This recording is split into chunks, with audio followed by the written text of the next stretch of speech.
నుంచి తెలంగాణ రాష్ట్రానికి సంబంధించినంత వరకు సింగరేణి కాలనీస్ ప్రభుత్వ రంగ సంస్థ. ఆ సంస్థ ఆస్తులు, వనరులు, అక్కడ పనిచేసే ఉద్యోగస్తులు అందరూ ఈ రాష్ట్రానికి సంబంధించిన ఆస్తులు. పొద్దు లేస్తే సాయంత్రం దాకా రోజుకు ఒక దగ్గర పోయి సింగరేణి మీద అబద్ధాలు పోగేసి ప్రచారం చేసుకుంటూ పోతూ ఉంటారు. ఎవరిని నష్టపరుద్దామని నేను సూటిగా అడుగుతా ఉన్నాను కేసీఆర్ గారిని. లెక్కలతో సహా 2014 నుంచి 2023 వరకు ఈ రాష్ట్రంలో ఉన్నటువంటి కోల్ బ్లాక్స్ సంబంధించి ఈ రాష్ట్రంలో ఉన్న థర్మల్ పవర్ ప్రాజెక్ట్స్కి లేకపోతే బయట ఉన్నటువంటి థర్మల్ పవర్ ప్రాజెక్ట్స్కి అమ్ముకోవటానికి పనికొచ్చేటువంటి ఉపయోగపడే సింగరేణి కోల్ బ్లాక్స్ సంబంధించిన కోల్ని ఈ 10 సంవత్సరాల్లో ఆ కోల్ బ్లాక్స్ని పెంచడానికి ఒక్క చిన్న ప్రయత్నమైనా మీరు చేశారా? అదనంగా ఒక కోల్ బ్లాక్ని యాడ్ చేశారా? ఉన్న థర్మల్ పవర్ ప్రాజెక్ట్స్ నడవటానికి ఉన్న కోల్ బ్లాక్స్ కోల్ మైనింగ్ అయితే ఉంటే కొన్ని మూసుకుంటూ వస్తూ ఉంటారు. మూసుకుంటూ వచ్చినటువంటి వాటి కొత్త ఓపెన్ చేసి మళ్ళీ వాటికి సరిపోయేటట్టుగా ప్రొడక్షన్ అందించే పరిస్థితి చేసుకోవాలి ఎవరైనా ప్లాన్ చేసుకుంటారు.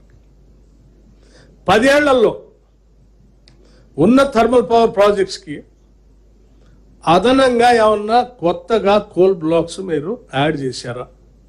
10 సంవత్సరాలు చేయలేదు కదా.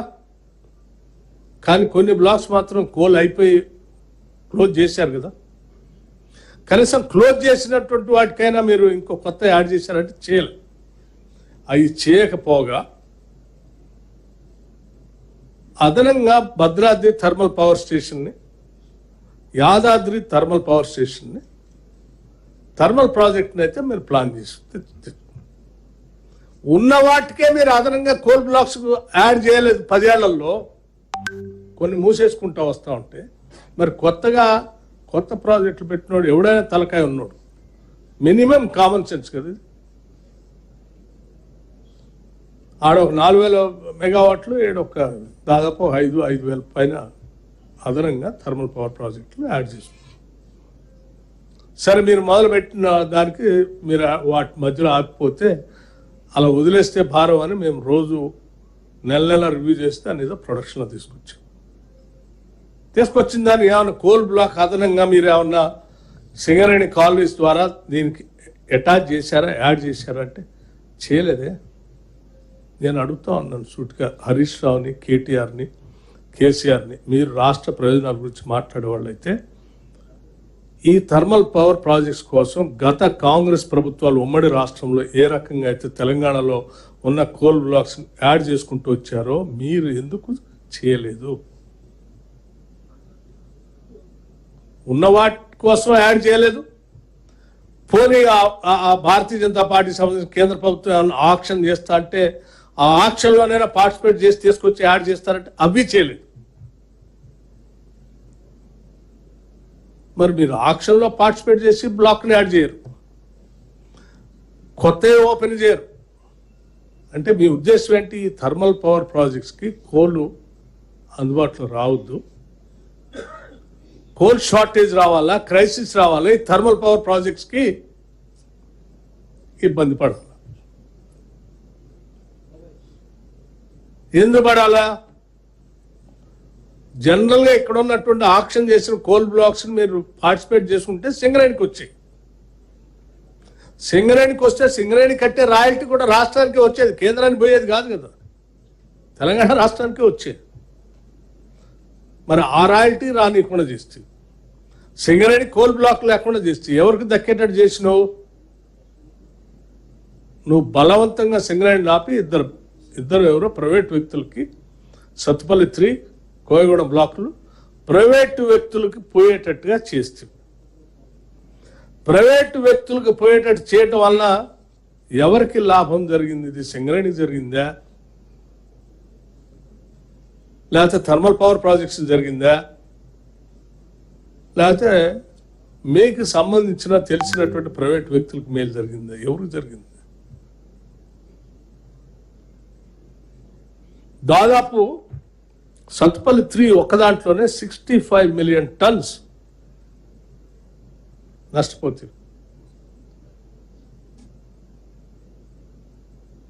ఆ పాత వాటికే నడవటానికి సరిపోయే కోల్ లేకుండా ఈ కొత్త రాకుండా చేస్తే, ఈ కొత్త వాటికి కూడా రాకుండా చేస్తే అంతిమంగా నీ ఆలోచన ఏంటి? ఉన్న ఎగ్జిస్టింగ్ థర్మల్ పవర్ ప్లాంట్స్కి అదనంగా యాడ్ అయిన యాదాద్రికి భద్రాద్రికి సింగరేణి నుంచి కోల్ రాకుండా ఉండాలి. అదనంగా వచ్చే కోల్ బ్లాక్స్ ప్రైవేట్ వ్యక్తుల చేతుల్లో పోవాలి. అది ఇది సరిపోతే బయట నుంచి ఇంపోర్ట్ చేసో బయట ప్రైవేట్ వ్యక్తులు సప్లై చేయాలి. ఈ ప్రైవేట్ వ్యక్తులు సప్లై చేయటం కోసమే కదా ఈ కుట్రంతా. నిజంగా ఈ ఆలోచన లేకపోతే చాలా స్పష్టంగా 10 ఏళ్ళు మినిమం ఒక బ్లాక్ అలాట్ చేయించుకోవాలంటే మైనింగ్ ప్లాన్ మొదలుపెట్టి వాడు కోల్ ప్రొడక్షన్ మొదలుపెట్టి సప్లై వచ్చేవరకల్లా మినిమం 5-6 సంవత్సరాలు ఆర్ 10 years, కొన్ని అయితే 10 years కూడా పడుతుంది. ప్లాన్ చేసుకుంటారు. కేవలం సింగరేణి కాలరీస్ మూసేయాలి, అది నష్టపోయేటట్టు చేయాలి, అంతిమంగా వాళ్ళు సప్లై చేయలేని పరిస్థితి సృష్టించాలి. ఆ సృష్టించిన తర్వాత మనకు కావాల్సిన కొద్దిమంది వ్యక్తులతో కోల్ సప్లై థర్మల్ ప్రాజెక్టులు జరగాలి. అది ఇంపోర్ట్ చేసుకొని జరగాల, లేదా బయట నుంచి కొనుక్కొచ్చి తీసుకొని సప్లై చేయాలా?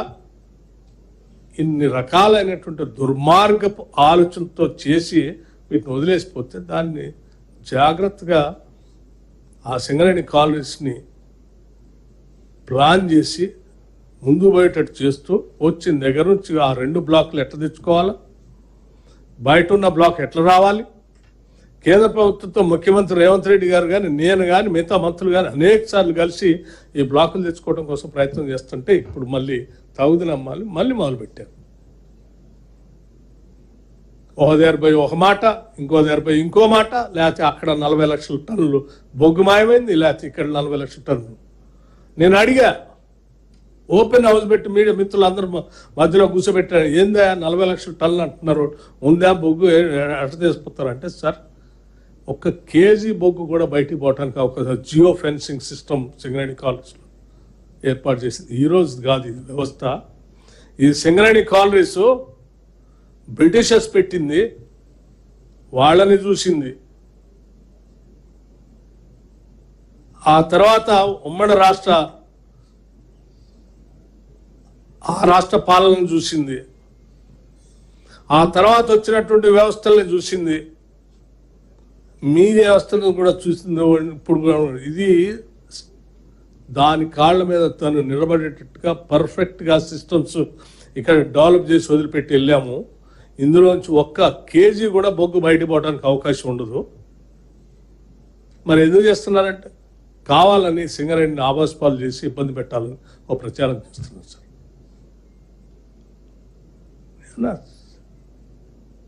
నీ సొంత బిడ్డ సింగరేణి తెలంగాణ రాష్ట్ర ప్రజల ఆస్తి, 40,000 మంది కార్మికులు దాని మీద పని చేసుకుంటూ పోతా ఉన్నారు. సింగరేణిని నష్టపరిస్తే ఎవరికి నష్టం? అంతిమంగా తెలంగాణకు నష్టం. రైట్, మీరు అన్నట్టు నేను చెప్తా ఉన్నాను, కేసీఆర్ కూడా వాళ్ళకు కూడా చెప్తున్నాను.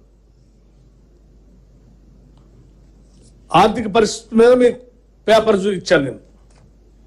ఆర్బీఐ కట్టింది లెక్కలతో సహా మీకు చూపించాము, బ్యాంకులు కట్టింది. సింగరేణికి సంబంధించి కూడా మీరు 40 లక్షల బొగ్గు మిస్ అయిందని అంటున్నారు కదా, సింగరేణికి కొత్త బ్లాకులు రాకుండా ఎట్లా అడ్డుకున్నారో నేను వాస్తవాలను తెలుసుకొని మీకు చెప్పాను.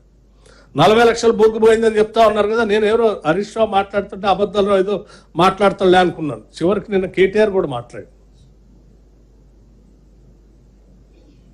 రైట్, సింగరేణికి సంబంధించి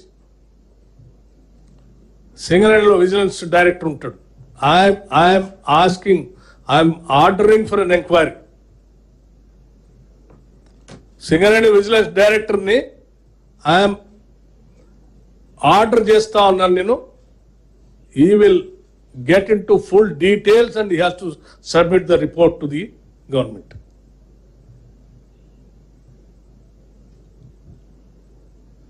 సింగరేణిని ట్రాన్స్పరెంట్గా చూసుకొని ప్లాన్ చేసుకొని ముందుకు పోవాలి తప్ప సింగరేణి అడ్డగోలు అబద్ధాలు మాట్లాడుతూ కార్మికుల చెమటని స్వేదాన్ని వాళ్ళ రక్తాన్ని నవ్వులపాలు చేస్తా అంటే ఎట్లా? వాళ్ళ ఆత్మగౌరవం పైన దెబ్బ కొట్టే మీరు రాజకీయాల కోసం ఎన్నికలు వస్తున్నాయి కాబట్టి ఏదో తప్పుడు ప్రచారం చేసుకుంటూ ముందు పోవాలని ఆలోచన చేయబాకండి. హరీష్ రావు, కేటీఆర్ ఈ తెలంగాణ రాష్ట్రం మీద పడి బతికారు. మీరు కొద్దిగా కృతజ్ఞత చూపించండి ఈ రాష్ట్రానికి, ఈ రాష్ట్ర ప్రజలకి. Be grateful to the state. This is not the way. నేను మొన్న సంక్షేమం గురించి మాట్లాడతారు. అసలు సంక్షేమం గురించి మాట్లాడే అర్హత ఉందండి మీకు? 10 సంవత్సరాలు రాష్ట్రంలో హాస్టల్ పిల్లలు చదువుకునే రెసిడెన్షియల్ స్కూల్స్లో బయట ఎస్ఎస్ఆర్ రేట్లు పెంచారు కదా, ఇరిగేషన్లో మీరు రోడ్లకు పెంచారు కదా, మిగతా వాటి అన్నిటికీ పెంచుకున్నారు కదా. ఈ రెసిడెన్షియల్ స్కూల్లో చదువుకునే పిల్లలు తినే ఆహారం రేట్లు పెరగలేదా? ఎందుకు పెంచలే మీరు? కాస్మెటిక్ ఛార్జెస్ పెరగలేదా? ఎందుకు పెంచలేదు మీరు? వాళ్ళకి ఇవ్వాల్సిన డైట్ ఛార్జెస్ పెంచకపోయినా సరే కనీసం నెలలని ఇచ్చారా? 6 నెలలకు ఒకసారి, 8 నెలలకు ఒకసారి, 9 నెలలకు ఒకసారి డైట్ ఛార్జెస్ ఇస్తారు. రెంటల్స్ కట్టకుండా బిల్డింగ్లు అట్లా గాలికి వదిలేస్తారు. మేము కదా వచ్చిన తర్వాత దాన్ని అంతా స్ట్రీమ్ లైన్ చేసి